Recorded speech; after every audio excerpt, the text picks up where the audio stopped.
الحمدللہ رب العالمین والصلاة والسلام علی محمد الامین.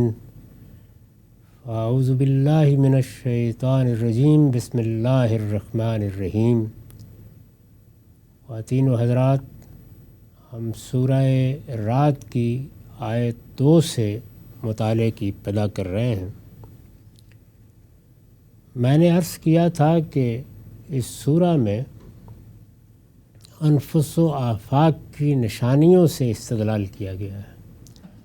اللہ تعالیٰ کی وہ نشانیاں، وہ آیات جو ہمارے اندر ہیں، وہ انفسی آیات ہیں. وہ نشانیاں اور وہ آیات جو اس کائنات میں، اس عالم میں نظر آتی ہیں، وہ آفاقی نشانیاں ہیں. انفس و آفاق کی آیات اللہ تعالیٰ کے ہاں بنائے استدلال بنتی ہیں. یہ بات ہر صاحب علم جانتا ہے کہ بنائے استدلال وجودی حقائق ہی بن سکتے ہیں.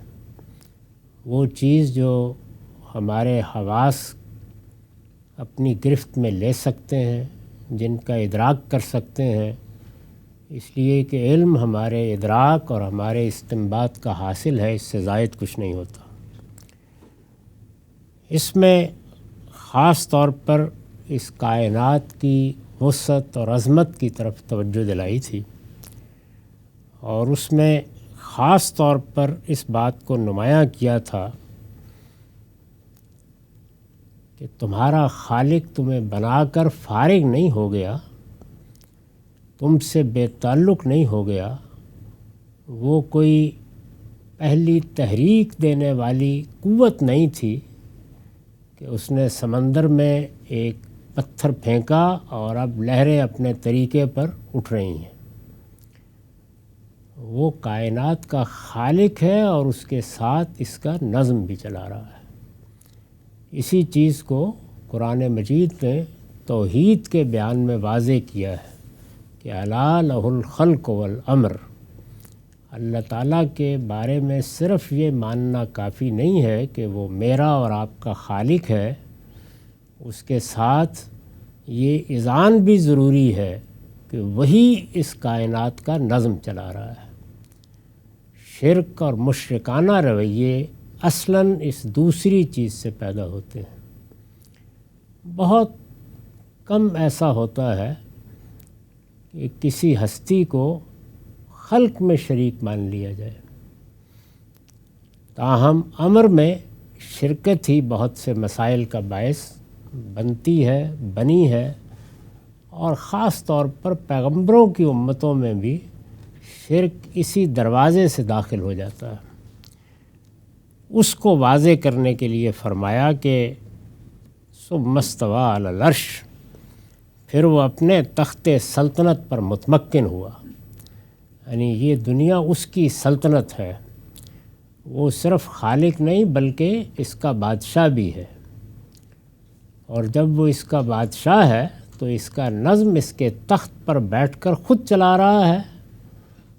مطلب یہ ہے کہ اس کو کوئی وسائط کی ضرورت نہیں ہے، وہ اس سے بے تعلق نہیں ہوا، بلکہ اپنی دنیا اور اپنی سلطنت کو براہ راست دیکھ رہا ہے.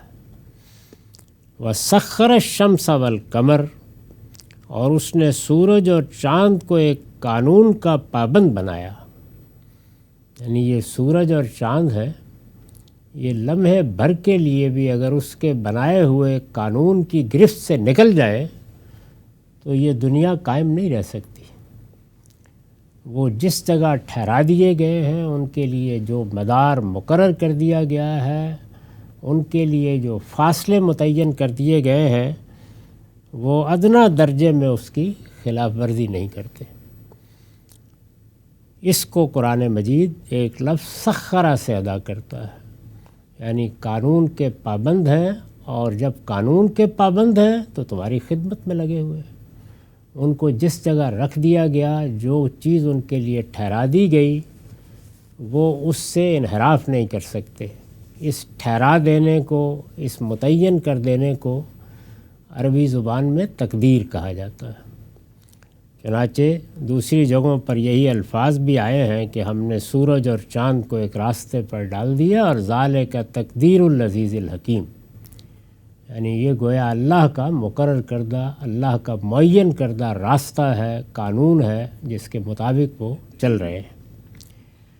کل یجری لاجل مسمى، ان میں سے ہر ایک مقرر وقت کے لیے گردش کر رہا ہے۔ نہ یہ عالم ابدی اور ازلی ہے، یعنی اپنی ذات کی بنیاد پر یہ ابدی بھی نہیں ہے، یہ اللہ کا اذن اور اللہ کا حکم ہے، اللہ کا فیصلہ ہے کہ یہ ہمیشہ رہے گا۔ یہ اسی کے اذن کی بنیاد پر وجود میں آیا ہے، اسی کے اذن کی بنیاد پر اپنی جگہ کھڑا رہے گا۔ وہ اگر چاہے تو چشم زدن میں اس کو کل عدم کر دے، اس کا فیصلہ ہے کہ نہیں کرے گا تو نہیں ہوگا۔ کل یجری لاجل مسمى، یعنی سورج ہو، چاند ہو، ظاہر ہے کہ ہمارا تعلق چونکہ زمین پر انہی دو سے ہے، باقی تو نظر نوازی کا سامان کر رہے ہیں، لیکن ان دو کا تعلق ہماری زندگی سے، ہماری حیات سے ہے، اس لیے خاص طور پر ان کا ذکر ہوتا ہے۔ انسان جس چیز سے متعلق ہے، جس سے بندھا ہوا ہے، جس پر خود اس کا انحصار ہے، اس کے بارے میں متنبہ بھی ہوتا ہے اور حساس بھی، تو انہی کی جانب زیادہ توجہ دلائی جاتی ہے۔ ان میں سے ہر ایک مقرر وقت کے لیے گردش کر رہا ہے۔ اس پر میں نے لکھا ہے، یہ دو بڑی نشانیوں کی مثال سے، یعنی نشانیاں تو اللہ تعالیٰ کی سینکڑوں ہزاروں ہیں، ہر طرف ہیں، اس کی خلق کا ظہور جہاں جہاں ہوتا ہے اس کی نشانیاں ہی نشانیاں ہیں، لیکن یہ دو بڑی نشانیاں ہیں۔ آپ کسی خطے میں ہوں، آپ کسی دور میں ہوں، آپ کسی زمانے میں ہوں، یہ سامنے رہتی ہیں، سورج بھی اور چاند بھی۔ یہ دو بڑی نشانیوں کی مثال سے اس حقیقت کو واضح کیا ہے کہ ہر چیز ہر وقت خدا کے قبضہ قدرت میں ہے، یعنی اتنی بڑی بڑی نشانیاں، اتنے بڑے بڑے قرے، سورج کتنا بڑا ہے، اس کو بیان کرنے کے بعد آدمی تصور کرے تو اس کے اوپر حیرت و استعجاب کی کیفیت طاری ہو جاتی ہے۔ فضا میں معلق ہے، اپنے فاصلے پر کھڑا ہے، اسی طریقے سے گردش کر رہا ہے جو اس کے لیے مقرر کر دیا گیا ہے۔ یہ اللہ کی بڑی نشانی ہے، اور اس طرح اتنی بڑی قوت کا قبضے میں رہنا، جس کو قرآن مجید نے یہاں سخرہ کے فعل سے تعبیر کیا، قانون کی گرفت میں رہنا، اپنے قاعدے پر کھڑا رہنا، یہ قدرت کا آخری اظہار ہے۔ ہم انسانوں کے لیے اللہ تعالیٰ کی قدرت تو بے پایاں ہے۔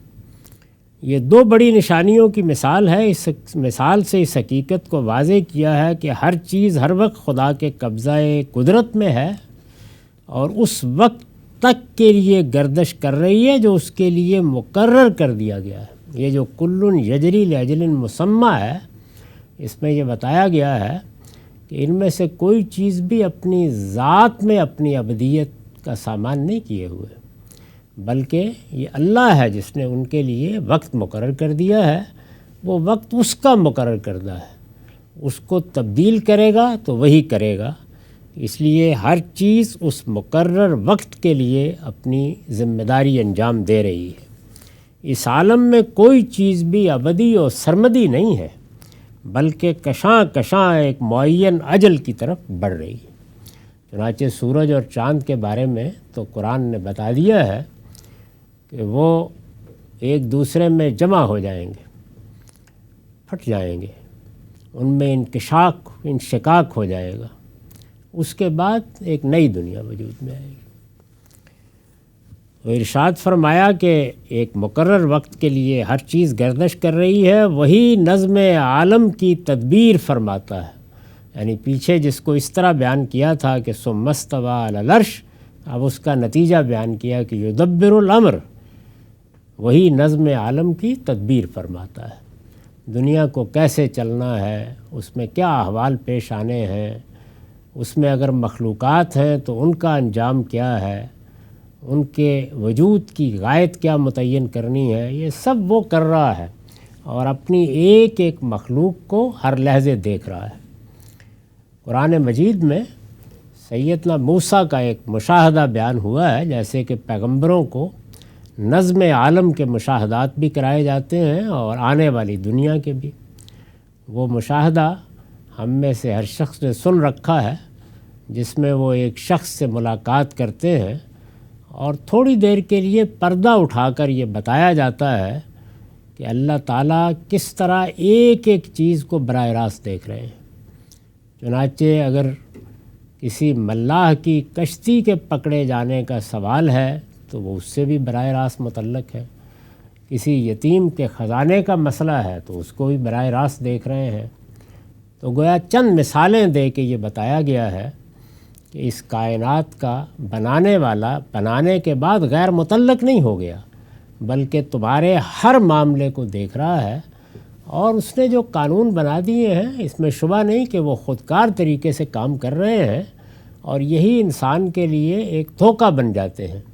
تاہم سب اس کی گرفت میں ہے، اور وہ بہت سی چیزیں جن کو تم اتفاقات کے خانے میں ڈال کر فارغ ہو جاتے ہو، اللہ تعالیٰ کی غیر معمولی تدبیریں اس میں کار فرما ہوتی ہیں۔ یہی چیز سورہ یوسف میں اس سے پیچھے واضح کی تھی کہ کس طرح ایک پیالے کا گم ہونا اللہ تعالیٰ کی تدبیر کے مطابق نتیجہ خیز ہوتا ہے۔ تو ہر جگہ ہر موقع کے اوپر گویا اللہ کی تدبیر امور کار فرما ہے۔ ارشاد فرمایا کہ وہ اپنی ان نشانیوں کی وضاحت کرتا ہے، یفصل الآیات لعلکم بلقاء ربکم توقنون۔ وہ اپنی نشانیوں کی وضاحت کرتا ہے، یعنی اپنی کتابوں میں جب اپنے پیغمبر بھیجتا ہے تو اپنی ان نشانیوں کی تفصیل کرتا ہے، ان کی وضاحت کرتا ہے۔ کیوں کرتا ہے؟ اس کی وجہ، اس کی غایت بیان کی، اس لیے کہ تم اپنی پروردگار کی ملاقات کا یقین کرو، جو اصل مسئلہ ہے جس کو لوگوں کے ذہنوں میں راسخ کر دینے کے لیے پیغمبروں کی بعثت ہوتی ہے۔ دنیا یہ تو ایک حقیقت ہے، ہر آدمی اس کو ماننے کے لیے مجبور ہے۔ زندگی، موت، شعور، یہ مشاہدے کی چیزیں اور وجودی حقائق ہیں۔ جس چیز کی پیغمبر سب سے بڑھ کر آ کر خبر دیتے ہیں وہ یہ ہے کہ ایک دن خالق سے ملاقات ہونی ہے، بلقاء ربکم، خالق سے ملاقات ہونی ہے۔ انسان کو جو شعور دیا گیا ہے جس سے وہ اپنے رب کو پہچانتا ہے، یہ اگرچہ اس کا عقلی اور منطقی تقاضا ہے کہ ایک دن ہمارا خالق ہم سے ملے، ہماری ملاقات ہو۔ پیغمبروں نے اس عقلی تقاضے کا جواب مثبت طور پر دیا اور یہ بتایا ہے کہ ملاقات ہوگی۔ تو ارشاد فرمایا کہ یہ نشانیاں اس لیے بیان کی جا رہی ہیں کہ تم اس کائنات کے پروردگار کی اس حکمت کو سمجھ سکو جس کے تحت یہ کائنات بنائی گئی ہے، اور تمہیں یقین حاصل ہو کہ ایک دن اس سے ملاقات ہونی چاہیے۔ اس پر میں نے لکھا ہے نفصل الآیات، وہ اپنی نشانیوں کی وضاحت کرتا ہے، یعنی اپنی کتاب میں ان کی تفصیل کرتا ہے۔ یہاں یہ تعبیر اس مقصد کے لیے اختیار کی گئی ہے، یعنی اپنی کتاب میں ان کی تفصیل کرتا ہے تاکہ جن حقائق پر یہ دلالت کر رہی ہیں تم ان کو سمجھو۔ یعنی یہ نشانیاں کچھ چیزوں پر دلیل ہیں، کچھ چیزوں کی طرف رہنمائی کر رہی ہیں۔ دلیل کا مطلب رہنمائی، یعنی یہ ہاتھ پکڑ کر لے جاتی ہیں، کچھ نتائج سامنے رکھتی ہیں، یہ تمہیں کچھ چیزوں کے ماننے یا سمجھنے کی طرف متوجہ کرتی ہیں۔ یہ سب نشانیاں اللہ تعالیٰ نے اس دنیا میں پیدا کی ہیں اور اپنی کتابوں میں اپنے پیغمبروں کے ذریعے سے ان کی تفصیل، ان کی تشریح کی ہے۔ تو اس لیے کی ہے تاکہ جس نتیجے تک پہنچانا مقصود ہے اس نتیجے کو تم ان پر غور کر کے خود اخذ کر لو، خود سمجھ لو۔ یعنی اپنی کتاب میں ان کی تفصیل کرتا ہے تاکہ جن حقائق پر یہ دلالت کر رہی ہیں تم ان کو سمجھو، اور اس کے نتیجے میں، یعنی جب ان کو سمجھو گے تو اس کے نتیجے میں کائنات کی اس عظیم حقیقت کا یقین کر لو کہ جس نے اپنی بے پایاں قدرت اور کمال حکمت کے ساتھ یہ دنیا بنائی ہے، وہ اسے اتمام و تکمیل تک پہنچائے بغیر یوں ہی ختم نہیں ہونے دے گا، بلکہ لازماً اس منزل تک لے جائے گا جو اس کے لیے مقرر ہے۔ یہ پیچھے بیان کیا تھا کہ سورج اور چاند سب ایک قانون کے پابند ہیں اور ایک مقرر وقت کی طرف بڑھ رہے ہیں۔ یہ پوری کائنات بھی ایک مقرر وقت کی طرف بڑھ رہی ہے، اس لیے کے لیے بھی ایک اجل مسمى ہے، جس طرح ہر انسان کے لیے ہے۔ تو یہ کائنات، اس کی نشانیاں ہمیں توجہ دلاتی ہیں کہ ایسا نہیں ہو سکتا کہ اس کائنات کے پروردگار نے اتنی بڑی کائنات بنائی، اس میں اس کی قدرت و حکمت کا ایسا غیر معمولی ظہور ہوا، اس کے علم کو ہم نے ایک ایک نشانی میں شمع کی طرح فروزاں دیکھا، اور پھر یہ خیال کر لیں کہ یہ کوئی کھلنڈرے کا کھیل تھا، بنا دیا، لوگ پیدا ہو گئے، کوئی مارا گیا، کوئی مظلوم رہا، کسی کو بیماریوں نے آ لیا، اور کائنات کا خالق یہ رام کی لیلا دیکھ کر خوش ہو گیا۔ تو اس کی بڑی سختی کے ساتھ قرآن میں تردید کی ہے، اور یہ کہا ہے کہ تم اپنے پروردگار کے بارے میں یہ کیسا گمان کرتے ہو؟ اس نے یہ کارخانہ کھیل کے طور پر نہیں بنایا، اس کی ایک غایت، اس کا ایک مقصود ہے۔ تم کوئی کام اس اہتمام کے ساتھ کرو تو یہ مان سکتے ہو کہ یہ اصل میں گڑیوں کا کھیل تھا جو تم کھیل رہے تھے۔ تو تمہارے خیال میں یہ شعور دے کر، یہ صلاحیتیں دے کر، ان مقاصد کے ساتھ انسان کو ہم آہنگ کر کے، اس طرح علم و حکمت کا مظاہرہ کر کے تمہارا خالق ایک کھیل کھیل رہا ہے؟ نہیں، اس نے یہ سب عبث نہیں بنایا، اس کا ایک مقصد ہے، اور وہ مقصد ہر حال میں پورا ہو کر رہے گا۔ اس کائنات کی، اس عالم کی ایک منزل متعین کی گئی ہے، یہاں ہر چیز گردش کرتی ہوئی اپنی منزل کی طرف بڑھ رہی ہے، اور وہ جلد یا بدیر جب اس کا اذن ہوگا تو اپنی منزل پر جا کر ڈیرے ڈال دے گی۔ اور وہ منزل کیا ہے؟ وہ منزل اس پروردگار سے ملاقات کی منزل ہے۔ یعنی تم اصل میں کشاں کشاں اس کی طرف بڑھ رہے ہو۔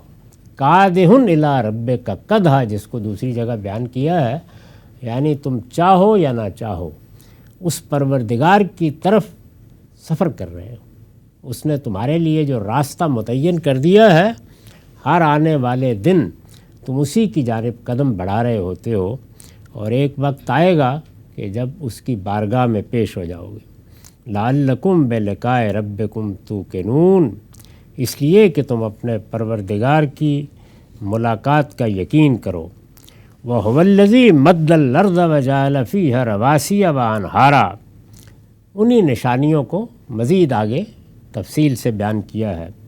اور وہی ہے جس نے زمین کو بچھایا، پہلے آسمان کا ذکر تھا، اس عالم کا بحیثیت مجموعی حوالہ دیا، اس کی تدبیر امور وہ خالق کائنات کر رہا ہے، اس کو بیان کیا۔ تدبیر امور میں کوئی اس کا ساجی نہیں ہے، اس کی جانب توجہ دلائی، اور اس سے جو نتیجہ سامنے آنا چاہیے، یعنی غور و فکر کے بعد اس کو بیان کیا۔ اب کہا ہے کہ اور وہی ہے جس نے زمین کو بچھایا اور اس میں پہاڑوں کے کھونٹے گاڑے اور ندیاں بہا دیں، اور اس میں ہر طرح کے پھلوں کے جوڑے پیدا کیے۔ ظاہر ہے کہ وہی نشانیاں بیان کرنا مقصود ہے جو مخاطبین کے سامنے ہیں۔ اللہ تعالیٰ قرآن مجید کو جب اتار رہا ہے تو جو لوگ سب سے پہلے اس کو سن رہے ہیں، انہی کی زبان، انہی کا محاورہ، انہی کے اسالیب اور انہی کے علم کو سامنے رکھ کر بات کی جا رہی ہے۔ تو یہاں ان نشانیوں کی طرف توجہ دلائی ہے کہ تم دیکھتے ہو کہ یہ زمین تمہارے لیے ایک بچھونے کی طرح بچھا دی گئی ہے، پھر اس میں پہاڑوں کے کھونٹے گاڑے ہوئے ہیں۔ یعنی معلوم ہوتا ہے کہ جس طرح تم خیمہ لگاتے ہو اور پھر اس کو استوار رکھنے کے لیے کھونٹے گاڑ دیتے ہو، یہ پہاڑ بھی اسی طرح زمین میں گاڑ دیے گئے ہیں، اور پھر انہی کے دامن سے ندیاں بہا دی ہیں، اور ان ندیوں سے ہر طرح کے پھلوں کے جوڑے پیدا کر دیے ہیں۔ تو یہ ذرا ایک نگاہ ڈال کے دیکھو کہ کیا نظم ہے جس کے تحت یہ سب ہو رہا ہے۔ یعنی تمہارے لیے تو بارش برستی ہے اور تم سرشار ہو جاتے ہو، تمہاری فصلیں لہلہا اٹھتی ہیں، تم سبزہ دیکھ کر محسوس کرتے ہو کہ نظروں کے لیے تراوت کا سامان ہوا، لیکن کبھی غور کرو کہ یہ یہاں تک پہنچنے میں کن کن مراحل سے گزرا ہے۔ یعنی ہم نے کیا چیز کہاں پیدا کی، اس کو کس طرح کس نظم کے تحت اٹھایا ہے، اس کو اٹھا کر کہاں پہنچایا ہے، پھر اس کے بعد بارش بنا کر برسایا ہے، یہ سب چشم زدن میں نہیں ہو جاتا، اس کے پیچھے ایک پورا نظم ہے۔ تو اس کو یہاں ایک بہت ہی خوبصورت تعبیر دے دی ہے کہ ذرا دیکھو یہ بچھی ہوئی زمین تمہارے سامنے ہے، دور نظر آ رہے ہیں پہاڑوں کے کھونٹے گاڑے ہوئے ہیں، انہی کے دامن میں برف جمتی ہے، ندیاں بہہ نکلتی ہیں، اور پھر وہ ندیاں جب تمہارے میدانوں میں پہنچتی ہیں تو ہر طرح کے پھلوں کے جوڑے پیدا ہو جاتے ہیں۔ تو یہ پھل جو تمہاری میز پر پہنچتا ہے اور تمہارے دسترخوان میں تمہارے لیے راحت فراہم کرتا ہے، یہ ایسے ہی نہیں وجود میں آ جاتا، ذرا غور کر کے دیکھو کہ یہ کیا چیز ہے۔ اس پر میں نے حاشیہ لکھا ہے، یعنی جس طرح حیوانات کے جوڑے ہیں، حیوانات میں تو یہ عام مشاہدے کی چیز ہے، یعنی ہم بھی ایک طرح سے حیوان ہیں اپنی دنیوی خلقت کے لحاظ سے، جوڑے ہیں، مرد ہے عورت ہے۔ اسی طرح جانوروں میں بھی ہم دیکھتے ہیں کہ جوڑے ہیں، یعنی جس طرح حیوانات کے جوڑے ہیں اسی طرح درختوں کے بھی نر و باداں ہیں جن سے طرح طرح کے پھل پیدا ہوتے ہیں۔ درختوں میں بھی اگر درختوں کے بارے میں علم ہو تو دیہاتی لوگ بھی جانتے ہیں، اور اب جدید سائنس نے بھی بہت معلومات ہم پہنچا دی ہیں کہ ان سب میں بھی اسی طرح زوجین ہیں، اسی طرح جوڑے ہیں، اور ان میں بھی بالکل اسی طرح اختلاط ہوتا ہے، اور اس اختلاط کے بھی قدرت نے طرح طرح کے سامان کر رکھے ہوئے ہیں۔ اس میں شہد کی مکھیاں کیا کردار انجام دیتی ہیں، اور پروانے کیا کردار انجام دیتے ہیں، اور دوسرے حشرات کیا کرتے ہیں، ان سے ہم واقف ہیں۔ تو ارشاد فرمایا کہ جس طرح حیوانات کے جوڑے ہیں اسی طرح درختوں میں بھی یہی چیز ہے، اس کی طرف اشارہ کیا ہے، کیونکہ اصل الفاظ کیا ہیں؟ وَهُوَ الَّذِي مَدَّ الْأَرْضَ وَجَعَلَ فِيهَا رَوَاسِيَ وَأَنْهَارًا وَمِنْ كُلِّ الثَّمَرَاتِ جَعَلَ فِيهَا زَوْجَيْنِ اثْنَيْنِ، یعنی ہر جگہ اسی طرح جوڑے بنائے ہیں جس طرح مرد و عورت کے جوڑے بنائے ہیں۔ پھلوں میں بھی یہی صورتحال ہے، یہ جو پھلوں کو پیوند دینا پڑتا ہے اس میں بھی یہی چیز پیش نظر ہوتی ہے۔ یغشی اللیل النہار، وہ رات کو چادر کی طرح دن پر اڑا دیتا ہے، یعنی جس وقت دن میں روشنی ہوتی ہے، اس کی سرگرمیاں جاری ہوتی ہیں، تو ہم اگر سونا چاہیں تو جیسے ایک چادر اٹھا کے اپنے اوپر لیتے ہیں اور کچھ تاریکی ہو جاتی ہے، وہ پورے عالم پر رات کی چادر اڑا دیتا ہے۔ بالکل وہی تعبیر اختیار کی ہے تاکہ ہمارے لیے وہ ایک تجربہ بنے۔ یغشی اللیل النہار، وہ رات کو چادر کی طرح دن پر اڑا دیتا ہے۔ ان فی ذالک لآیات لقوم یتفکرون، یقیناً ان سب چیزوں میں ان لوگوں کے لیے نشانیاں ہیں جو غور کریں۔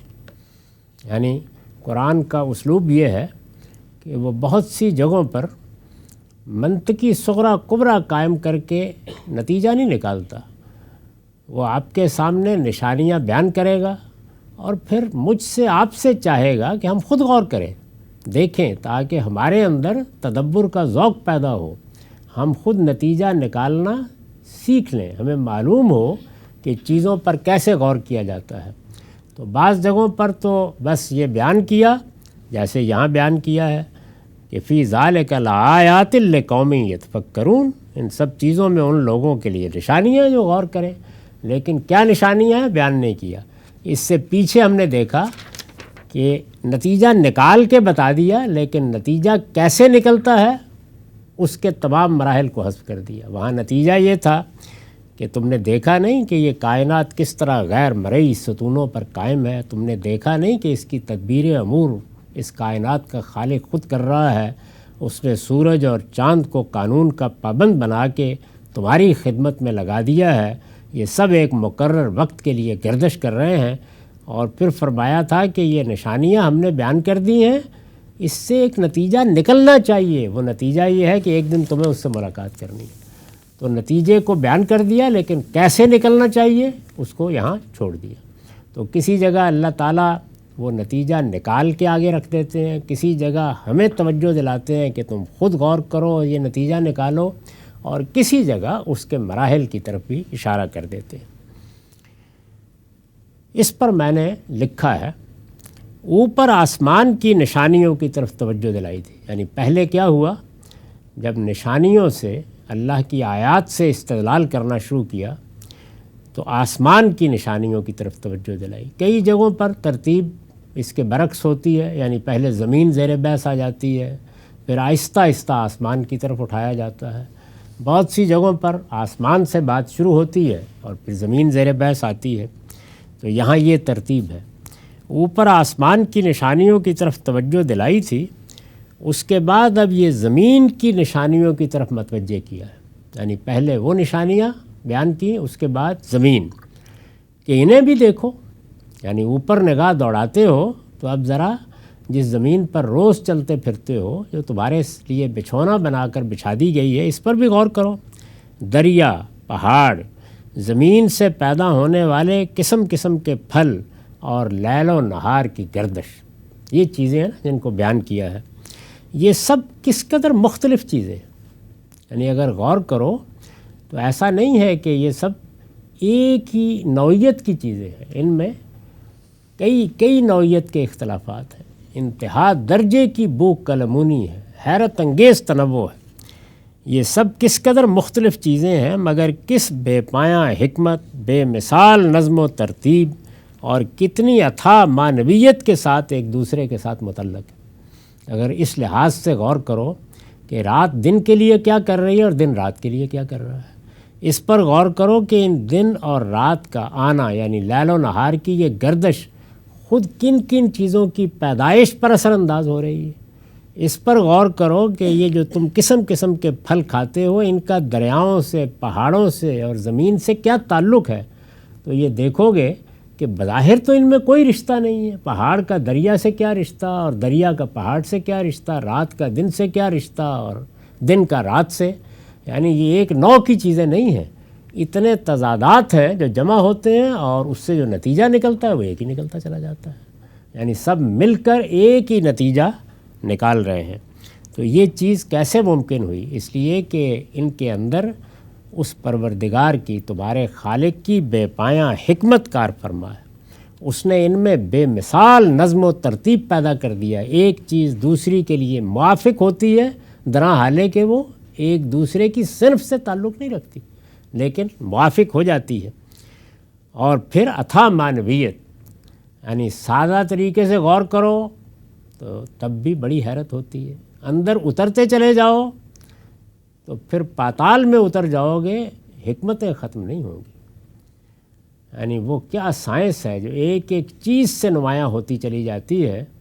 انسان جتنا غور کرتا چلا جاتا ہے، ایسا نہیں ہے کہ سادہ طریقے سے کائنات کو دیکھتے تھے تو وہ باعث حیرت تھی، جب اس کو سمجھ لیا تو حیرت دور ہوئی نہیں، حیرت اور بڑھ گئی، تحیر میں اور اضافہ ہو گیا اور حقائق سامنے آ گئے. یہ اس بات کا صریح ثبوت ہے کہ نہ یہ زمین و آسمان آپ سے آپ وجود میں آئے ہیں اور نہ ان پر الگ الگ دیوتاؤں کی حکمرانی ہے. یعنی دونوں ہی چیزیں غور کرنے سے واضح ہو جاتی ہیں. ان کا مخلوق ہونا ایک وجودی حقیقت ہے، اور یہ بات تو کوئی عاقل مان ہی نہیں سکتا کہ یہ سب چیزیں جو میرے لیے ہیں، میرے کام میں لگی ہوئی ہیں، قانون کی پابند ہیں، اپنی ذات میں بالکل بے بس ہیں اور ہر طرح کا تصرف قبول کرتی ہیں، جدھر چاہے انسان اٹھے اور ان کا رخ موڑ دے. یہ سب چیزیں آپ سے آپ پیدا ہو گئی ہیں. یہ تو کسی طرح مانا ہی نہیں جا سکتا. اور نہ صرف یہ کہ یہ نہیں مانا جا سکتا، بلکہ جب انسان ان پر غور کرتا ہے اور ان تضادات میں ہم آہنگی دیکھتا ہے، توافق دیکھتا ہے، جب پہاڑوں کو ندیاں بہاتے دیکھتا ہے اور ندیوں کو پہاڑوں سے نکل کر میدانوں کو سیراب کرتے دیکھتا ہے، اور جب اس کے نتیجے میں پھل پیدا ہوتے ہیں اور وہ انسانوں کے لیے ان کی لذت کام و دہن کا سامان فراہم کر دیتے ہیں، تو معلوم ہوتا ہے کہ ایک ہی جگہ ہے جہاں سے ہر چیز گردش کر رہی ہے. تو یہ صاف معلوم ہوتا ہے کہ اس پر الگ الگ دیوتاؤں کی حکمرانی نہیں ہو سکتی، بلکہ ایک ہی قادر و حکیم ہے.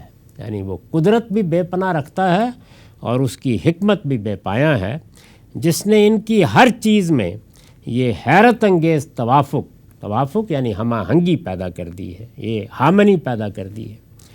یہ حیرت انگیز توافق، ہم آہنگی اور سازگاری پیدا کر دی ہے۔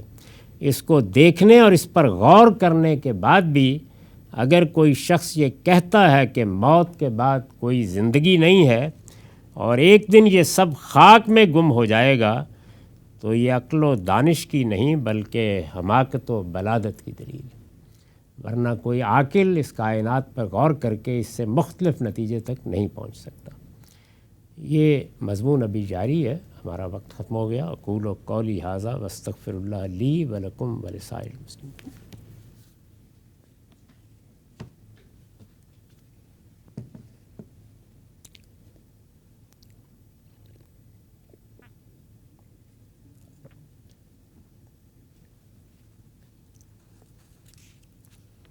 بسم اللہ الرحمن الرحیم۔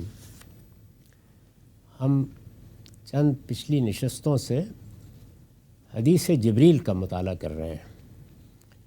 اس میں دو سوالات زیر بحث آ گئے تھے، یعنی ایک سوال یہ تھا کہ اسلام کیا ہے، اور میں نے عرض کیا تھا کہ یہ اسلام کے ظاہر کے بارے میں سوال ہے، جواب سے واضح ہو جاتا ہے۔ رسول اللہ صلی اللہ علیہ وسلم نے اس کو بیان فرمایا، اور جو شخص سوال پوچھ رہا ہے اس نے بھی یہی کہا کہ یہ بڑی صحیح بات آپ نے فرمائی ہے۔ اس کے بعد ایمان کیا ہے یہ سوال پوچھا گیا، اس میں ایمانیات بھی اللہ کے پیغمبر نے بیان کیے، اور اللہ پر ایمان کا ایک ایسا تقاضا بھی بیان کیا جسے ہر وقت سامنے رہنا چاہیے، اس لیے کہ وہ تقاضا ہے جس سے ایمان کی حقیقی روح انسان میں داخل ہوتی ہے، اس کی حلاوت محسوس کرتا ہے، اور اسی کے نتیجے میں اس کے باطن میں وہ عبادت وجود میں آتی ہے جو ظاہری عبادت کی اساس ہے، جس کے بغیر ظاہری عبادت کی کوئی حیثیت نہیں رہتی، وہ پھر محض اٹھنا بیٹھنا بن کے رہ جاتی ہے۔ اس کے بعد تیسرا سوال اس شخص نے یہ پوچھا، قال فاخبرنی عن الاحسان، یعنی یا رسول اللہ یہ بتائیے احسان کیا ہے۔ یہ کیوں پوچھا؟ یعنی اسلام قرآن مجید میں زیر بحث آیا ہے، ایمان جگہ جگہ زیر بحث ہے، احسان کے بارے میں یہ سوال اس لیے پوچھا کہ احسان کو اللہ تعالیٰ نے قرآن مجید میں حسن عمل کی شرط کے طور پر بیان کیا ہے۔ یہ کہا ہے کہ بلا من اسلم وجہہ للہ وہو محسن، یعنی جو بشارتیں بھی اللہ تعالیٰ کی طرف سے دی گئی ہیں وہ اسلام و ایمان کے بعد احسان کے نتیجے میں ہے۔ یہ اردو کا احسان نہیں ہے۔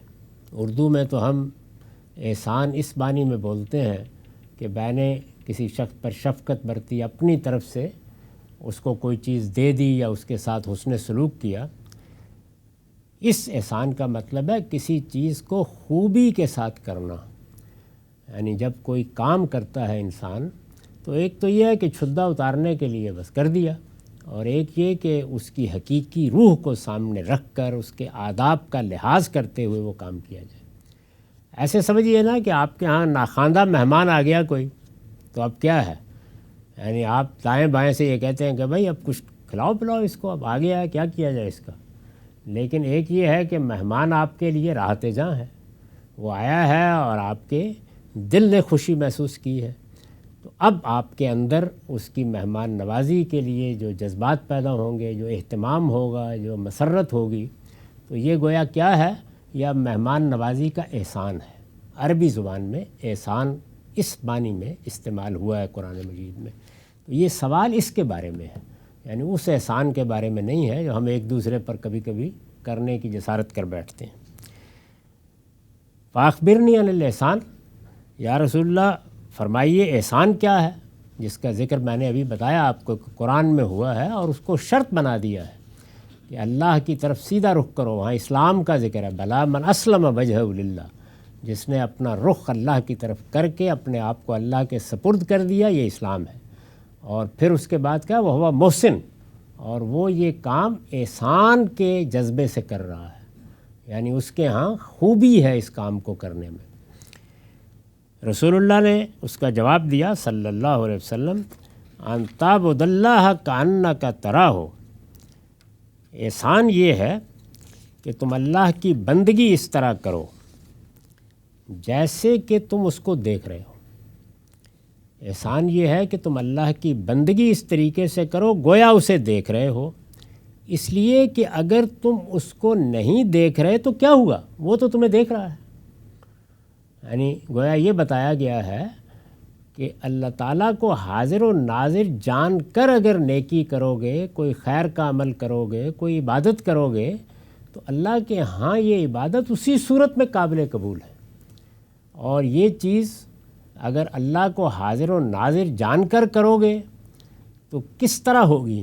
اسی طرح ہوگی جیسے حضور نے بتایا، یعنی تم گویا اس دنیا میں اپنے آپ کو ذہنی لحاظ سے ایسے سمجھو گے کہ یہ میں نیکی کا کام کر رہا ہوں، یہ مجھ سے برائی سرزد ہو رہی ہے، یہ فلاں معاملہ ہو رہا ہے، میرا پروردگار مجھے دیکھ رہا ہے۔ لیکن اس کی ابتدا یہیں سے ہوگی کہ گویا تم اس کو دیکھ رہے ہو۔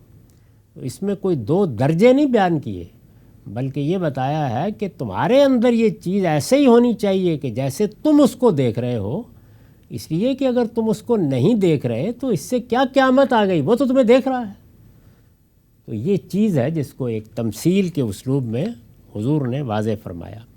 آپ نے جواب دیا احسان یہ ہے کہ تم اللہ کی بندگی اس طریقے سے کرو گویا اسے دیکھ رہے ہو، اس لیے کہ اگر تم اس کو نہیں دیکھ رہے تو کیا ہوا، وہ تو تمہیں دیکھ رہا ہے۔ اس پر میں نے لکھا ہے احسان کے لغوی معنی کسی کام کو اس کے بہترین طریقے پر کرنے کے ہیں، یعنی یہ احسان جو یہاں استعمال ہوا ہے یا قرآن میں بہت سی جگہوں پر یہ لفظ آیا ہے اس معنی میں، تو اس کا مطلب ہے کسی کام کو اس کے بہترین طریقے پر کرنا۔ جب ہم کہتے ہیں کسی کام کو اس کے بہترین طریقے پر کرنا تو ظاہر ہے اس میں اس کے ظاہر اور باطن میں ایک ہم آہنگی پیدا ہوتی ہے، یعنی اندر سے بھی ہم وہ کام کرنا چاہتے ہیں، ہمارے پیش نظر اس کے آداب بھی ہوتے ہیں، اس کی روح بھی ہوتی ہے، اس کا مقصد بھی ہوتا ہے، اس کی غایت بھی ہوتی ہے۔ احسان کے معنی کسی کام کو اس کے بہترین طریقے پر کرنے کے ہیں، یہ اس رویے کا بیان ہے، یعنی اس سے پہلے بیان ہوا کہ یہ اسلام ہے، پھر یہ بتایا کہ یہ ایمان ہے، اب یہ بتایا کہ یہ اس رویے کا بیان ہے جو دین پر عمل کرنے والوں کو اپنے عمل میں اختیار کرنا چاہیے۔ یعنی دنیا میں بہت سے کام ہیں جو ہم دوسروں کی خوشنودی کے لیے کر لیتے ہیں، اور جس طرح میں نے عرض کیا کہ بعض اوقات بس کر لینے کے لیے کر لیتے ہیں، یہ اماں کو بات کہنی ہے کہہ دینی ہے، اچھا خوش ہو جائے گی۔ اسی طرح سے حکمرانوں کے بہت سے احکام قواعد ہیں، آخر وہ نافذ کر دیتے ہیں تو طعن و کرہن ماننے ہی پڑتے ہیں۔ لیکن اللہ تعالیٰ کے دین کا معاملہ یہ نہیں ہے، اس میں انسان کے باطن اور ظاہر کو ہم آہنگ ہونا چاہیے، اسی ہم آہنگی کو احسان سے تعبیر کیا ہے۔ یہ اس رویے کا بیان ہے جو دین پر عمل کرنے والوں کو اپنے عمل میں اختیار کرنا چاہیے۔ سورہ بقرہ کی آیت 112 میں من اسلم وجہہ للہ وہو محسن، اپنی ہستی کو جن لوگوں نے اللہ کے سپرد کر دیا اور وہ خوبی کے ساتھ عمل کرنے والے ہیں، اور اس مضمون کی دوسری آیات میں متعدد مقامات پر قرآن نے اس کی تاکید فرمائی ہے، یعنی یہ وہ احسان ہے جو اس آیت میں بھی بیان ہوا ہے اور بعض دوسری جگہوں پر بھی۔ یہاں یہ واضح رہے کہ یہ دین پر عمل کا کوئی درجہ نہیں ہے، اس کو بالکل غلط سمجھ کر اس میں دو درجات بنا دیے گئے ہیں کہ ایک درجہ یہ ہے کہ آدمی اللہ کو دیکھے، دوسرا یہ ہے کہ گویا اللہ اس کو دیکھ رہا ہے۔ وہ ایک ہی بات ہے جو بیان کی گئی ہے، اس بات کو سمجھانے کے لیے یہ بتایا ہے کہ تم اللہ کو دیکھ رہے ہو، اس لیے کہ تم نہیں دیکھ رہے تو اس سے کوئی فرق نہیں پڑتا، وہ تمہیں دیکھ رہا ہے، یہ بات سمجھائی ہے۔ یہاں یہ واضح رہے کہ یہ دین پر عمل کا کوئی درجہ نہیں ہے، بلکہ عمل کے لیے اصلی مطلوب رویہ ہے، یعنی مجھے جو عمل کرنا ہے اس میں ہر شخص کو اسی طریقے سے عمل کرنا ہے۔ یہ رویہ کسی شخص میں اس وقت پیدا ہوتا ہے جب وہ خدا کو سمیع و بصیر یعنی سننے والا، دیکھنے والا، اور اپنے شب و روز پر ہر لحظہ نگران سمجھ کر اس کے احکام پر عمل کرے، اسی وقت ہوتا ہے۔ نبی صلی اللہ علیہ وسلم نے یہی بات نہایت سادہ مگر بلیغ اسلوب میں بیان فرما دی ہے۔ قرآن میں جگہ جگہ اسی بنا پر خدا کے حاضر و ناظر ہونے کی یاد دہانی کی گئی ہے۔ اس رویے کی تربیت مقصود ہو، یعنی انسان اپنے اندر یہ رویہ کیسے پیدا کرے، تو فہم و تدبر کے ساتھ قرآن کی تلاوت کرنی چاہیے، ثواب کے لیے نہیں بلکہ سمجھنے کے لیے، غور کرنے کے لیے۔ یہی خدا کا بتایا ہوا سلوک ہے، اس کے لیے کہیں اور جانے کی ضرورت نہیں۔ بس اللہ کی کتاب کو اگر فہم و تدبر سے پڑھنا سیکھ لیا جائے تو وہ ایک تعلق پیدا کرتی ہے، اور پھر اللہ تعالیٰ کی صفات کا اور اللہ تعالیٰ کے حاضر و ناظر ہونے کا صحیح احساس زندہ رہتا ہے۔ اس کے لازمی نتیجے کے طور پر اسلام اور ایمان اور عمل میں ہر جگہ احسان پیدا ہو جاتا ہے۔ اس کے لیے کسی دوسری جگہ جا کے کہیں سے کچھ جاننے کی ضرورت نہیں ہے، اس کا راستہ اللہ کی کتاب کے اندر سے نکلتا ہے۔ وآخر دعوانا الحمدللہ رب العالمین۔ اب 10 منٹ کا وقفہ ہے، اس کے بعد سوال ہوگا۔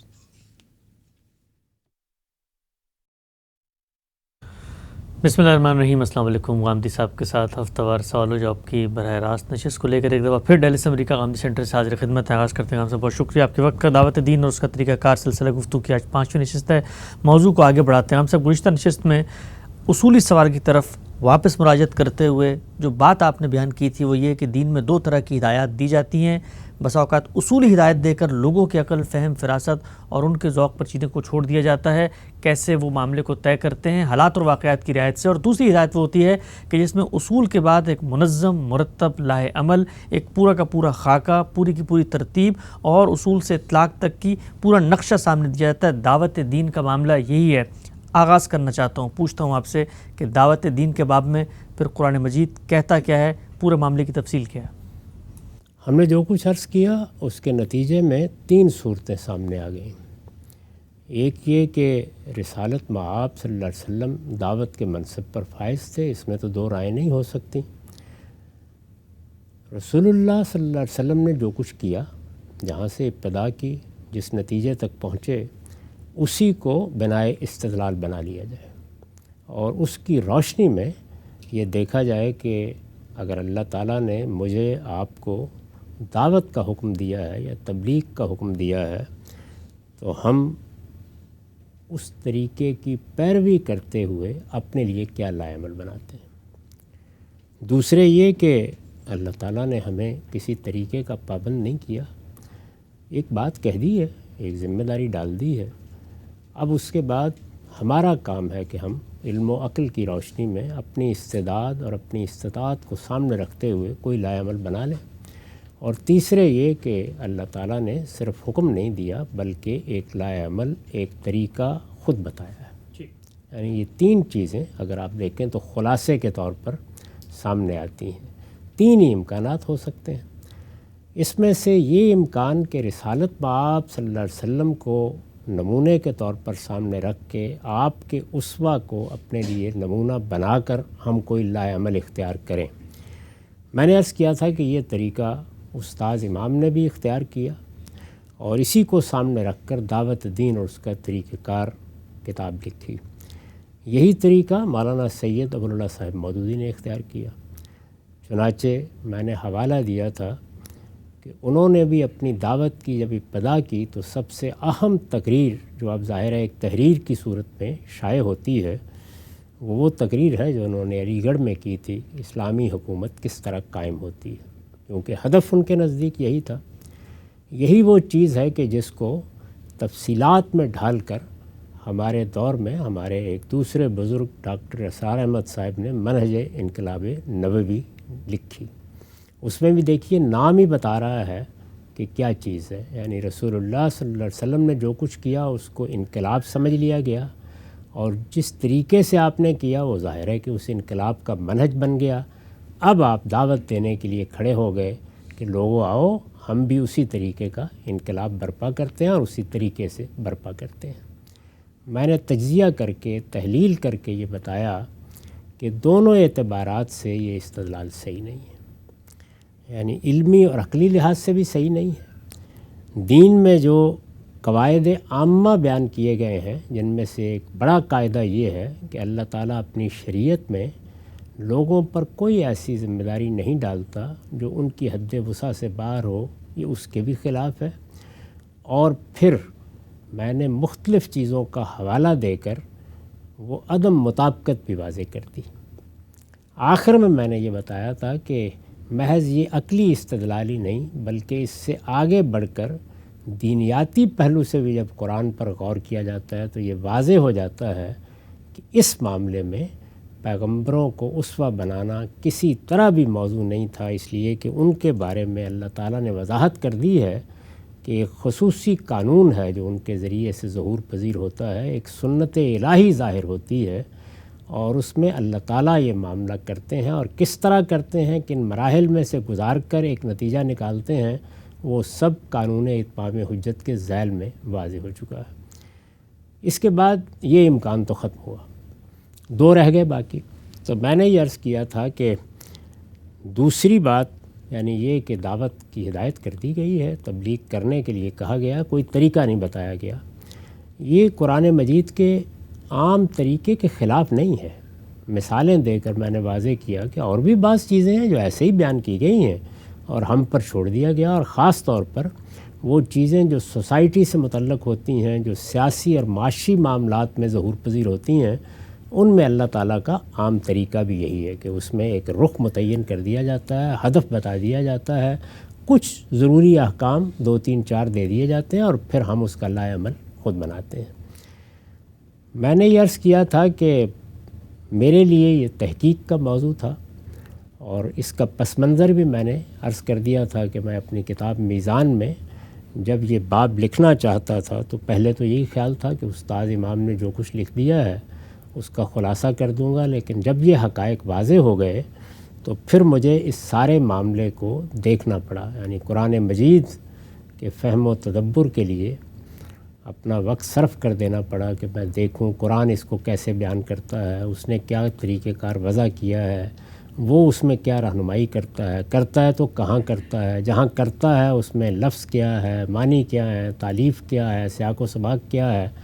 یہ آپ جانتے ہیں کہ ان سب مراحل سے گزرنے کے بعد کسی نتیجے تک انسان پہنچتا ہے۔ قرآن مجید کا اسلوب یہ نہیں ہے کہ آپ نے فقہ کی ایک کتاب کھولی اور اس میں ایک طریقہ لکھا ہوا ہے پڑھ لیا۔ وہ دعوت پیش کرتا ہے، انذار کرتا ہے، بشارت دیتا ہے، اس کے دوران میں قانون زیر بحث آ جائے گا، اس کے دوران میں حقائق زیر بحث آ جائیں گے، ان کو سمجھنا، ان کو جاننا، ان کی حقیقت تک پہنچنا، یہ اپنی جگہ بہت فہم و تدبر کی چیز ہوتی ہے۔ میرا نقطہ نظر چونکہ یہی ہے تو اب میں آپ کے سامنے اس کی تفصیلات رکھ دیتا ہوں۔ سب سے پہلے یہ ضروری ہے کہ کچھ تعبیرات لوگوں پر واضح کی جائیں، یعنی قرآن مجید نے جو بات کہی ہے اس کے لیے کوئی ایک تعبیر اختیار نہیں کی بلکہ مختلف تعبیرات اختیار کی ہیں۔ بات ایک ہی ہے لیکن اس کو مختلف تعبیرات سے ادا کیا ہے۔ ہم بالعموم اس مقصد کے لیے دعوت و تبلیغ، محض تبلیغ یہ الفاظ استعمال کرتے ہیں۔ قرآن مجید میں بھی یہ الفاظ استعمال ہوئے ہیں، لیکن قرآن نے یہی بات بعض دوسری صورتوں میں بھی ادا کی ہے۔ مثال کے طور پر پیغمبروں کی دعوت کے معاملے میں انذار کا لفظ اختیار کیا ہے۔ یہ جانتے ہیں آپ کہ جب رسالت مآب صلی اللہ علیہ وسلم کی بعثت ہوئی تو لتنذر ام القری ومن حولھا، اسی طرح جگہ جگہ کہا کہ پیغمبر اس لیے آتے ہیں کہ وہ مبشرین و منذرین، وہ بشارت دیتے ہیں، انذار کرتے ہیں۔ تو انذار کی تعبیر یعنی پیغمبر کی دعوت کے لیے یہ جامع ترین تعبیر اختیار کی گئی ہے، پیغمبر انذار کرتا ہے۔ یہ یاد ہوگا آپ کو کہ جب رسالت مآب صلی اللہ علیہ وسلم کو انذار عام کا حکم دیا گیا تو انہی الفاظ میں دیا گیا، یہ کہا گیا کہ یا ایھا المدثر قم فانذر، یعنی آپ اٹھیں اور اٹھ کر اب اپنی قوم کو انذار کریں۔ ایک تعبیر یہ ہے انذار کی تعبیر، اس کے ساتھ بشارت کا لفظ بھی بولا جاتا ہے۔ ایک دوسری تعبیر وہ ہے جو ہم نے بھی اختیار کی یعنی دعوت، لیکن قرآن مجید اس کو دو اور اسالیب میں بیان کرتا ہے، یعنی ایک دعوت الی سبیل ربک، یعنی تمہارے پروردگار کے راستے کی دعوت۔ گویا دعوت کو آگے کوالیفائی کر دیتا ہے، بتا دیتا ہے کہ وہ کیا دعوت ہے جس کا حکم دے رہا ہے۔ قرآن میں آیا نا کہ ادعو الی سبیل ربک، اپنے رب کے راستے کی دعوت دو، تو لفظ دعوت ہی استعمال کیا ہے لیکن اس کے ساتھ ایک وضاحت کا جملہ بھی ہے ایک دوسری جگہ یدونا الی الخیر، دعوت الی الخیر کا اسلوب اختیار کیا ہے، یعنی نیکی اور بھلائی کی طرف دعوت۔ قرآن مجید میں خیر کا لفظ نیکی اور بھلائی کے کاموں کے لیے استعمال ہوتا ہے، تو یہ تعبیر بھی اختیار کی ہے۔ اسی طرح سے ایک اور تعبیر ہے، وہ تواصی بالحق اور تواصی بالصبر کی ہے۔ یہ تعبیر قرآن مجید نے سورہ عصر میں اختیار کی ہے، جہاں یہ بیان کیا ہے کہ وہ کون لوگ ہیں جن کے لیے خسارے سے نکلنے کی ضمانت اللہ تعالیٰ دیتا ہے۔ تو اس میں 3 چیزیں بیان کی ہیں، ایمان ہے، عمل صالح ہے، اور پھر کہا ہے وَتَوَاصَوْا بِالْحَقِّ وَتَوَاصَوْا بِالصَّبْرِ۔ تواصی بالحق کا مطلب کیا ہے؟ ایک دوسرے کو ادائے حق کی نصیحت کرنا، ایک دوسرے کو حق کی نصیحت کرنا یا ادائے حقوق کی نصیحت کرنا اور حق پر ثابت قدمی کی نصیحت کرنا، ایک ہی بات ہے، اس کے دونوں پہلوؤں کو بیان کیا گیا ہے، دونوں میں لفظ بھی وہی اختیار کیا ہے۔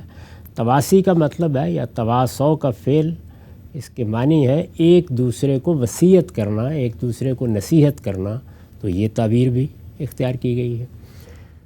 اس کے علاوہ ایک تعبیر ہے امر بالمعروف اور نہی عن المنکر کی، یعنی وہ چیزیں جو دنیا میں بھلائی کی چیزیں سمجھی جاتی ہیں، جو پوری انسانیت کے نزدیک بھلائی کی چیزیں ہیں، ان کی لوگوں کو تلقین کرنا، اور وہ چیزیں جو انسانیت کے ہاں بری سمجھی جاتی ہیں، جس پر انسان کا حادثہ اخلاقی گواہی دیتا ہے، وہ منکر، یعنی وہ چیزیں کہ جو انسان کے لیے ہمیشہ برائی کی چیزیں مانی گئی ہیں، ان سے لوگوں کو روکنے کی صحیح کرنا، تو یہ تعبیر بھی اختیار کی گئی۔ یہ سب ایک ہی مدعا ہے جس کی مختلف تعبیریں اللہ تعالیٰ نے اختیار کی، یعنی کہیں اسی بات کو کہ تمہیں لوگوں کو نصیحت کرنی چاہیے، لوگوں تک بات پہنچانی چاہیے، لوگوں کو ادائے حقوق کے لیے کہنا چاہیے، تمہارے پاس اگر ایک حق آیا ہے تو یہ لوگوں تک پہنچنا چاہیے، اس کو لفظ تواصی سے ادا کر دیا، کسی جگہ پر امر بالمعروف اور نہی عن المنکر سے ادا کر دیا، کسی جگہ انذار اور بشارت سے ادا کر دیا۔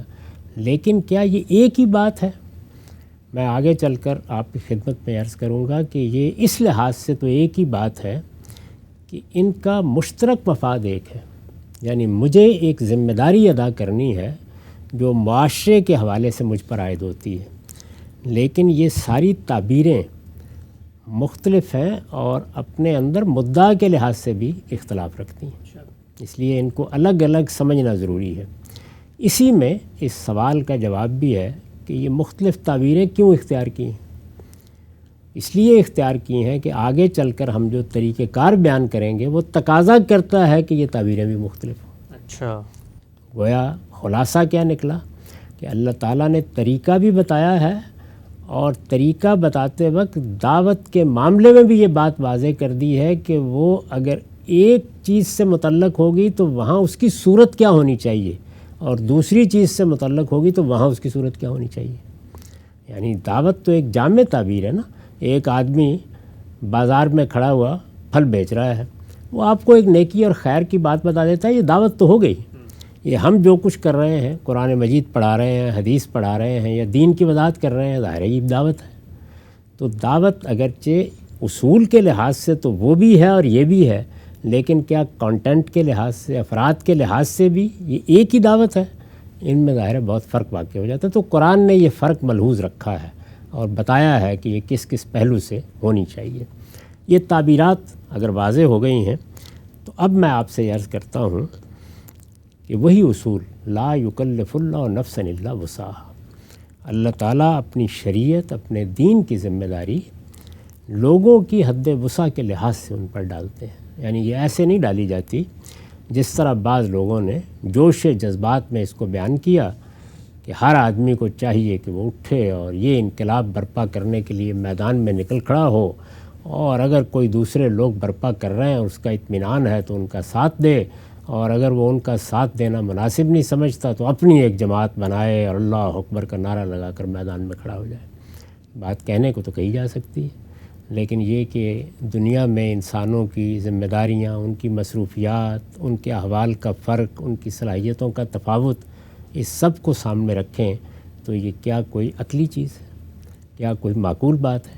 اللہ تعالیٰ نے اپنی شریعت میں ہمیشہ اس کا لحاظ کیا ہے کہ کہ کوئی ایسی چیز لوگوں کو نہیں کہی جاتی جس کا وہ تحمل نہیں کر سکتے، جو ان کی صلاحیت اور ان کی فطرت کے مطابق نہیں ہے، جس کو وہ اٹھا نہیں سکتے، جو ان کی استطاعت سے ماورا ہو جاتی ہے۔ تو اس میں بھی پورا لحاظ کرتے ہوئے انسانوں کی مختلف صورتوں کو تقسیم کر دیا ہے۔ یعنی اگر آپ قرآن مجید کا مطالعہ کریں تو اس میں 5 صورتیں بالکل متعین ہو کر سامنے آ جاتی ہیں۔ پہلے میں بالاجمال ان 5 صورتوں کا ذکر کر دیتا ہوں۔ اللہ تعالیٰ اس دنیا میں ہر آدمی کو نبی بناتے ہیں ایسا تو نہیں ہے نا؟ نہیں۔ ہر آدمی کو رسالت کے منصب پر فائز کرتے ہیں؟ نہیں۔ یعنی چند لوگوں کا انتخاب کرتے ہیں، بلکہ اب تو یہ سلسلہ بھی بند ہو گیا۔ یعنی قیامت تک اب نہ کوئی نبی آئے گا نہ کوئی رسول آئے گا۔ اس سے پہلے بھی قومیں تھیں، ہزاروں لاکھوں لوگ تھے، کروڑوں کی تعداد میں لوگ پیدا ہوتے رہے، ان میں بڑے باصلاحیت لوگ، شاعر، ادیب، حکیم، فلسفی، لیکن ہر آدمی کو پیغمبر تو نہیں بنایا جاتا۔ تو ایک انسانوں کی صنف وہ ہی جس کو ہم پیغمبر کہتے ہیں۔ پیغمبر اللہ تعالیٰ کی طرف سے مامور ہوتے ہیں۔ تو دعوت کی ایک قسم وہ ہے کہ جو پیغمبروں سے متعلق ہے، اس کو بالکل الگ بیان کیا ہے، اس کے قواعد الگ ہیں، اس کے ضوابط الگ ہیں۔ یہ وہی قسم ہے جس کو سامنے رکھ کر استاد امام نے کتاب لکھی، جس کے بارے میں نے یہ بتایا کہ یہ وہ قسم ہے جو اس لیے پیغمبروں کے ساتھ خاص ہو گئی ہے کہ اللہ تعالیٰ کی ایک سنت کا اس کے ذریعے سے ظہور ہوتا ہے۔ وہ سنت یا وہ قانون اتمام حجت کا قانون ہے، اور یہ قانون اللہ کے پیغمبروں ہی کے ساتھ خاص ہے۔ وہ قانون کیا ہے، اس کے ضوابط کیا ہیں، وہ ہم بیان کر چکے ہیں۔ یہ پہلی قسم ہے۔ دوسری قسم وہ ہے جس میں پیغمبر جن لوگوں کی طرف مبعوث کیے جاتے ہیں، اللہ تعالیٰ کبھی کبھی اس جماعت یا اس گروہ یا اس قوم کو بھی کوئی ذمہ داری دے دیتے ہیں۔ ان میں اور ہم میں کیا فرق ہے؟ یعنی ان میں پیغمبر کی بعثت ہوئی ہے، وہ پیغمبر کے براہ راست مخاطبین بنے ہیں۔ اگر ان کی اگلی نسلیں بھی آ رہی ہیں تو اپنی ایک روایت میں کھڑی ہوئی آ رہی ہیں۔ اس کی مثال ذریت ابراہیم ہے۔ یعنی دنیا کی تاریخ میں اللہ تعالیٰ نے یہ غیر معمولی اقدام کیا کہ پہلے تو افراد کا انتخاب کیا جاتا تھا، یہ موسیٰ ہیں، یہ عیسیٰ ہیں، یہ ابراہیم ہے۔ افراد کا انتخاب کیا جاتا تھا کہ وہ نبوت کی ذمہ داریاں ادا کریں۔ ابراہیم علیہ السلام کے بعد اللہ تعالیٰ نے پوری آل ابراہیم، پوری ذریت ابراہیم کا انتخاب کر لیا۔ یہ واقعہ کسی اور قوم کے ساتھ نہیں ہوا، یہ ابراہیم کی ذریت کے ساتھ ہوا۔ اس کو قرآن مجید نے بڑی وضاحت کے ساتھ بیان کیا ہے کہ ہم نے ابراہیم کو دنیا کی امامت کے لیے منتخب کیا، ہم نے اس کی ذریت کو اس امامت میں شامل کر دیا۔ پھر یہ بتایا ہے کہ یہ بالکل اسی طرح کا انتخاب ہے جیسے ہم اس سے پہلے افراد کا انتخاب کرتے رہے ہیں۔ چنانچہ سورہ آل عمران میں اس کو اس طرح بیان کیا کہ ان اللہ اصطفیٰ آدم و نوحً و آل ابراہیم و آل عمران علی العالمین۔ ہم نے دنیا کی تمام قوموں کے اندر سے جس طرح سے آدم اور نوح کا انتخاب کیا تھا، اسی طرح ہم نے ابراہیم کی ذریت کا انتخاب کر لیا۔ ابراہیم علیہ السلام کی ذریت یہ آپ جانتے ہیں کہ ایک بنی اسرائیل ہیں جو نمایاں ہوئے، دوسرے بنی اسماعیل۔ اگرچہ ان کے ایک تیسرے بیٹے بھی تھے، لیکن وہاں بات آگے نہیں بڑھی۔ یہ 2 شاخیں ہیں بڑی۔ ان میں سے بنی اسرائیل کو بھی ایک ذمہ داری دی گئی، دعوت کی ذمہ داری، اور بنی اسماعیل کو بھی ایک ذمہ داری دی گئی۔ یہ دعوت ہے جس کو قرآن مجید ایک اور تعبیر میں ادا کرتا ہے، یعنی دعوت تو یہ ہے، وہ شہادت ہے۔ یعنی چونکہ ان کے ہاں وہ پیغمبر آ گئے ہیں جنہوں نے ان کے سامنے کھڑے ہو کر یا ان کے آبا کے سامنے کھڑے ہو کر یہ گواہی دی کہ اس کائنات کے پروردگار نے ہم سے کلام کیا ہے۔ یہ معمولی گواہی نہیں ہے۔ تو یہ فرمایا گیا کہ اب اس گواہی کو باقی دنیا تک تمہیں پہنچانا ہے۔ یہ دعوت ہی ہے، لیکن اس دعوت نے شہادت کی صورت اختیار کر لی۔ تو دوسری قسم وہ ہے جس کا تعلق ذریت ابراہیم سے ہے، ابراہیم علیہ السلام کی اولاد، خواہ وہ بنی اسماعیل تھے خواہ وہ بنی اسرائیل، دونوں ہی اس وقت موجود ہیں۔ یعنی اپنا زمانہ اگرچہ گزار چکے ہیں، لیکن بہرحال بنی اسرائیل بھی موجود ہیں، بنی اسماعیل بھی موجود ہیں، دونوں کو دیکھا جا سکتا ہے، دونوں کی تاریخ پڑھی جا سکتی ہے۔ تو قرآن مجید نے جس طرح رسولوں کی دعوت کو الگ سے بیان کیا ہے، اسی طرح ذریت ابراہیم کی ذمہ داری کو بھی الگ سے بیان کیا ہے، اور یہ بتایا ہے کہ یہ چونکہ اللہ کی منتخب قوم ہے، ان کا انتخاب اسی طرح ہوا ہے جس طرح اللہ تعالیٰ پیغمبروں کا انتخاب کرتا ہے۔ ان کی ذمہ داری ہے کہ یہ پیغمبروں سے جو ہدایت حاصل کر چکے ہیں اب دنیا تک اس کو پہنچائیں، یہ ان کی قومی ذمہ داری ہے۔ ذریت ابراہیم کے ساتھ یہ معاملہ افرادی نہیں ہے، قومی ذمہ داری ہے۔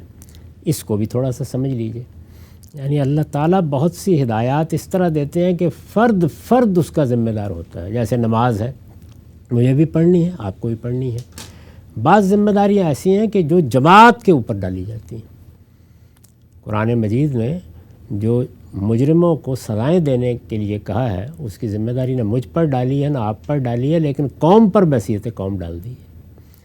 یہ قوم پر بحیثیت قوم ذمہ داری ہے جس کو ہماری فقہ عام طور پر فرض کفایہ کی تعبیر سے ادا کرتی ہے۔ یعنی ہم سب کی ذمہ داری ہے کہ اگر کوئی آدمی دنیا سے رخصت ہو گیا تو اس کا جنازہ پڑھیں، سب کی ذمہ داری ہے، لیکن فرد فرد کی نہیں ہے۔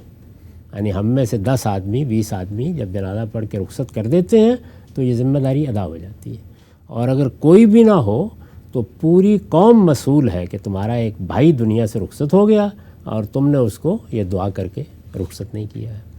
تو جماعت پر یا قوم پر جو ذمہ داریاں ڈالی جاتی ہیں، ذریت ابراہیم پر جو ذمہ داری ڈالی گئی ہے وہ فرد فرد پر نہیں ڈالی گئی، افراد کے مجموعے پر، قوم پر، پوری ذریت پر، پوری جماعت پر ذمہ داری ڈالی گئی ہے۔ جہاد بھی ایسے ہی ہے، یعنی اللہ نے جہاد کا حکم دیا ظلم کے خلاف، لیکن یوں نہیں ہے کہ ہر شخص اٹھے اور یہ کام کر ڈالے۔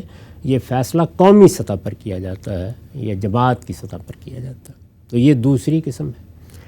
تیسری قسم وہ ہے جس میں جو دین کا علم حاصل کرنے کا لوگ فیصلہ کر لیں۔ ظاہر ہے کہ دنیا میں اللہ تعالیٰ نے انتخاب کا حق دیا ہے، کوئی آدمی انجینئر بننا چاہتا ہے، کوئی ڈاکٹر بننا چاہتا ہے، کوئی سائنسدان بننا چاہتا ہے، کوئی کاروبار کرنا چاہتا ہے۔ جس طرح لوگ اپنے انتخاب سے فیصلہ کرتے ہیں کہ انہیں کیا کرنا ہے، اگر کچھ لوگ یہ فیصلہ کر لیں کہ وہ دین کے عالم بنیں گے تو ان کی ذمہ داری کیا ہے، اس کی نوعیت کیا ہے، اس کو بالکل الگ سے بیان کیا ہے۔ یعنی علماء کی ذمہ داری یا علماء کی دعوت، تو تیسری قسم وہ ہے۔